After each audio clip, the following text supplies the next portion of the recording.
This world നമ്മൾ ഒരു വലിയ ഇടവേളയ്ക്ക് ശേഷമാണ് ഞാൻ വീണ്ടും വന്നത്. നമ്മുടെ ദിഷ്മാസ് വേൾഡ് വീണ്ടും റീസ്റ്റാർട്ടായിട്ട് ഗൈസ്. അപ്പോൾ എന്താണ് കുറച്ച് ബിസി ആയിരുന്നു. സ്കൂള് ട്യൂഷൻ ക്ലാസ് അങ്ങനെയൊക്കെ മാറി. അടുത്ത് പരീക്ഷ കഴിഞ്ഞിട്ട് ഷൂട്ട് ചെയ്യാമെന്ന് വിചാരിച്ചപ്പോൾ PFF കഴിഞ്ഞ് ഇതുവരെ ഇങ്ങനെയൊക്കെ നീണ്ടങ്ങ് പോയി.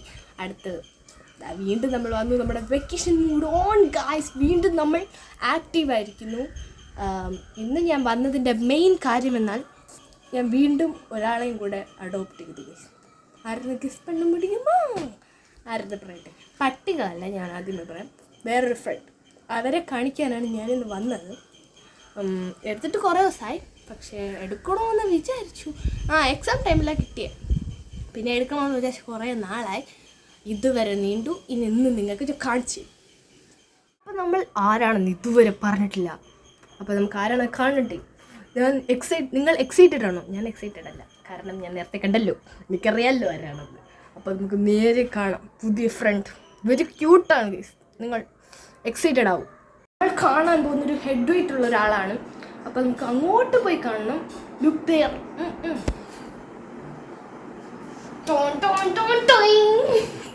ഇതാണ് നമ്മുടെ പുതിയ ഫ്രണ്ട് ഗൈസ്. ഹായ് പറ സിംബ. ഇതിൻ്റെ പേര് സിംബ എന്നാണ് ഗൈസ്. ക്യൂട്ടല്ലേ?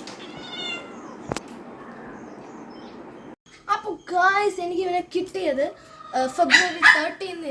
ഞാൻ ഒരാൾ പറഞ്ഞിട്ടാണ് എടുത്തതെങ്കിലും പപ്പയുടെ സപ്പോർട്ട് ഉണ്ടായിരുന്നു, ഫുൾ സപ്പോർട്ട്. പക്ഷേ വീട്ടിൽ അമ്മയ്ക്കൊക്കെ ചെറിയൊരു ഇതുണ്ടായിരുന്നു.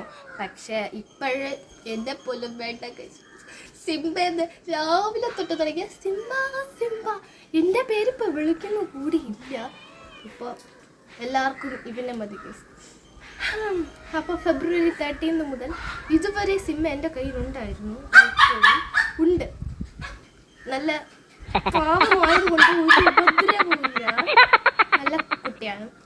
ഇങ്ങനൊരു കുട്ടിയെ കിട്ടിയതിൽ ഞാൻ ഭാഗ്യം ചെയ്യുന്നു. അപ്പോൾ ഗൈസ് ഇതാണ് എൻ്റെ സിംബ. ഞാനിവിടെ താഴെ വീടുകയാണ്. എനിക്കിവിടെ വയ്ക്കാം. ഇച്ചിരി ജാടമുള്ള കുട്ടിയാണ്, അതുകൊണ്ട് നമ്മൾ കയ്യിലെടുക്കുന്നതൊന്നും ഇഷ്ടമല്ല. പിന്നെ എന്താ, ഡോഗ്സ് ഉള്ളോട്ട് ക്യാറ്റിനെ വളർത്തുമോ എന്നൊക്കെ കുറേ പേര് ചോദിച്ചിരുന്നു. പക്ഷേ ഇതുവരെ നമ്മൾ വല്ലതൊക്കെ കുഴപ്പമൊന്നുമില്ല. എന്താ, അവർ ചിത്തോളിലായിരിക്കും സിംബ. അവരൊക്കെ വന്നാലും ഒന്നും മൈൻഡ് ചെയ്യൂല. അവർ ഭയങ്കര ഗമയിലിരിക്കുന്ന ഒരു ടൈപ്പാണ് സിംബ. ഇതുവരെ ഒരു അടിയും ഉണ്ടായിട്ടില്ല ഇതുവരെ. പിന്നെ അവരുടെ ഡോഗ്സിൻ്റെ അടുത്തോട്ട് സിംബയെ വിട്ടിട്ടില്ല, അതാണ് സത്യം. അപ്പോൾ നമ്മുടെ മിക്കി ഇപ്പോൾ കുരച്ച് പൊടിച്ചിട്ടുണ്ട്. ഞാൻ സിംബ എപ്പോൾ എടുക്കുമോ അപ്പം തന്നെ 3 പേരും തുടങ്ങും. ഭയങ്കര അസൂയ ഗൈസ്, എന്ത് ചെയ്യാൻ? സിംബ എടുക്കണമെങ്കിൽ ബാക്കി 3 പേര് തുടങ്ങും, മിക്കിയെ എടുക്കണമെങ്കിൽ ബാക്കി 3 പേര് തുടങ്ങും. ആരെ എടുത്താലും ബാക്കി 3 പേര് അവശേഷിച്ച് വിളിച്ചുകൊണ്ടേയിരിക്കും. എന്ത് ചെയ്യാൻ? അപ്പോൾ 2 ചേട്ടന്മാരുടെ കെയർ ഓഫിലാണ് എനിക്ക് ഈ പൂച്ചയെ കിട്ടിയത്. ആദ്യം അമ്മയും സമ്മതിച്ചില്ല, ചേച്ചി സമ്മതിച്ചില്ല. പപ്പ എനിക്ക് ഭയങ്കര സപ്പോർട്ടായിരുന്നു. പപ്പ പറഞ്ഞു ഞാൻ എടുത്തുതരാം അങ്ങനെ പറഞ്ഞ് അറ്റ് ലാസ്റ്റ് എടുത്തു. പിന്നെ അന്ന് കിട്ടിയ അന്ന് തന്നെ നമ്മൾ പെറ്റ് ഷോപ്പിൽ പോയി അതിനുള്ള കൂട്, ഫുഡ്, അതിനുള്ള എല്ലാ സാധനങ്ങളും അന്ന് തന്നെ വാങ്ങിച്ചു, അമ്മയും ഞാനുമായിട്ട്. അത് പൂച്ച എടുത്തു കഴിഞ്ഞാൽ പിന്നെ എനിക്ക് കൂടും സാധനങ്ങളും ഇല്ലാഞ്ഞിട്ട് പറ്റില്ലല്ലോ. അതുകൊണ്ട് അമ്മ പിന്നെ കൊണ്ടുപോയി നമ്മൾ എല്ലാം വാങ്ങിച്ചു. 2-3 ദിവസം എടുത്തു സിംബ നമ്മളുമായിട്ടൊന്ന് കൂട്ടാവാൻ. പിന്നെ ഇപ്പോൾ നമ്മൾ ഇവിടെ ഇല്ലെങ്കിലൊക്കെ ഭയങ്കര ബഹളമായിരിക്കും. അങ്ങനെയൊക്കെയാണ് ഇപ്പോൾ സിംബ. എന്നെക്കാളും ഇപ്പോൾ അമ്മയും ചേച്ചിയാണ് അതിനെടുത്തോണ്ട് നടക്കുന്നത്. ഇപ്പം എല്ലാവർക്കും വേണ്ടാണ്ടായിട്ടുണ്ട് കേസ്. എന്ത് ചെയ്യാൻ? പക്ഷെ എനിക്ക് സിംബ ഭയങ്കര ഇഷ്ടമാണ്. അപ്പം നമ്മുടെ സിംബയുടെ പേര് വരാൻ കാരണം എൻ്റെ സ്കൂളിലുള്ള സാറ് നമ്മുടെ ക്ലാസ് ആയിരുന്നു, ബിനു സാറ്. പിന്നെ സാറിന് വേറെ ടീച്ചർ വന്നപ്പോൾ സാറ് പോയി. ഇപ്പം സ്കൂളിലുണ്ട്, പക്ഷെ നമുക്ക് പഠിപ്പിക്കാനില്ല. 6ാം ക്ലാസ്സിലാണ് പഠിപ്പിക്കാനുള്ള. സാറ് നമ്മളെ എപ്പോൾ കണ്ടാലും എൻ്റെ അടുത്ത് വന്നിട്ട് നമ്മുടെ വീട്ടിലുള്ള പട്ടികളുടെ കാര്യമൊക്കെ ചോദിക്കാറുണ്ട്. സാറിൻ്റെ വീട്ടിലൊരു റോഡ് വീലറുണ്ട്. അങ്ങനെയാണ് നമ്മൾ സംസാരിച്ച് തുടങ്ങിയത്. പിന്നെ ഇനിയിപ്പോൾ സംസാരിച്ചപ്പോൾ നല്ല കൂട്ടായി സാറുമായിട്ട്. സാറിൻ്റെ വീട്ടിലുള്ള റോഡ് വീലറിൻ്റെ പേരാണ് സിംബ. അത് ഞാൻ ആ ടൈമിൽ പൂച്ചയ്ക്കിടാനുള്ള പേര് അന്വേഷിച്ചുകൊണ്ട് നടക്കുകയായിരുന്നു. എനിക്ക് സിംബ നേട്ടം കൊള്ളാമല്ലോ, എന്നൊരിതിലാണ് ഞാനിപ്പോൾ പൂച്ചയ്ക്ക് സിംബ എന്ന പേരിട്ടത്. അപ്പോൾ സാറാണ് ഇപ്പോൾ എനിക്ക് ഭയങ്കര സപ്പോർട്ട്. അപ്പോൾ നമ്മൾ ഭയങ്കര കൂട്ടായിട്ട് വന്നപ്പോഴാണ് ആദ്യം ഞാനവിടെ നമ്മുടെ എക്സാമിൻ്റെ ഇടയിൽ ഒരു ഡേയിൽ നമ്മൾ നേരത്തെ, അപ്പോൾ സാറാണ് എൻ്റെ അടുത്ത് പറഞ്ഞത് അറിഞ്ഞ റോഡ് വീലറിനെ ബേൺ ചെയ്തതെന്ന്. അപ്പം ഞാൻ ആദ്യം വിശ്വസിച്ചില്ല, ഇങ്ങനെ ബേൺ ചെയ്യാൻ പറ്റുമല്ലോ, വീട്ടിലും റോഡ് വീലർ ഉള്ളവർ എന്ത് ചെയ്യുമെന്ന്. ഞാൻ പറഞ്ഞു അങ്ങനെ ബേൺ ചെയ്യൂലല്ലോ. അപ്പം സാറ് പറഞ്ഞു ചെയ്തു എന്നൊക്കെ പറഞ്ഞു. അപ്പോഴ് സ്വാഭാവികമായിട്ടും നമ്മുടെ വീട്ടിൽ 3 പെറ്റ്സ് ഉണ്ടല്ലോ, അപ്പം റോഡ് വീലർ അങ്ങനെ ബേൺ ചെയ്യണ്ടായിരുന്നു എന്നൊക്കെ തോന്നി. റോഡ് വീലർ മാത്രമല്ല കുറേ ഡോഗ്സിനെ ബേൺ ചെയ്തു.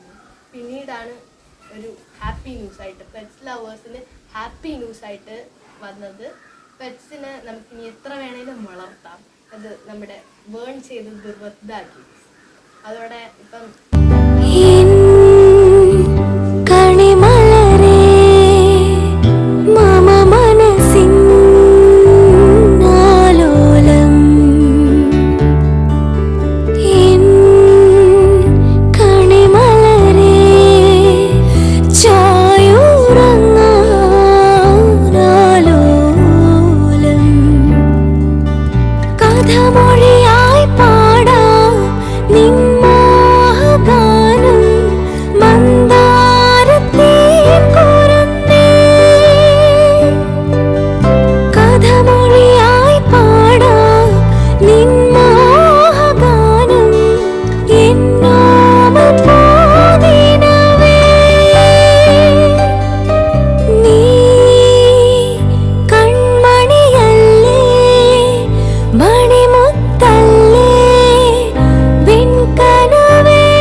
അപ്പം ഇതാണ് എൻ്റെ ക്യാറ്റ് സിംബ. നിങ്ങൾക്ക് ഇഷ്ടമായിട്ടുണ്ടെങ്കിൽ എല്ലാവരും ഒരു റെഡ് ഹാർട്ട് കമൻറ്റ് ചെയ്യൂ. അപ്പോൾ എൻ്റെ ഫേവറേറ്റ് ആയിട്ട് ഞാൻ ആഗ്രഹിച്ച് കിട്ടിയതാണ് എൻ്റെ സിംബ. അപ്പോൾ എല്ലാവർക്കും എൻ്റെ സിംബ ഇഷ്ടമായെന്ന് വിചാരിക്കുന്നു. ഇഷ്ടമായാൽ ഈ വീഡിയോ ലൈക്ക് ചെയ്യൂ, ഷെയർ ചെയ്യൂ, സബ്സ്ക്രൈബ് ചെയ്യൂ. അടുത്ത വീഡിയോ ആയിട്ട് വരുന്നവർക്കും ബൈ ബൈ.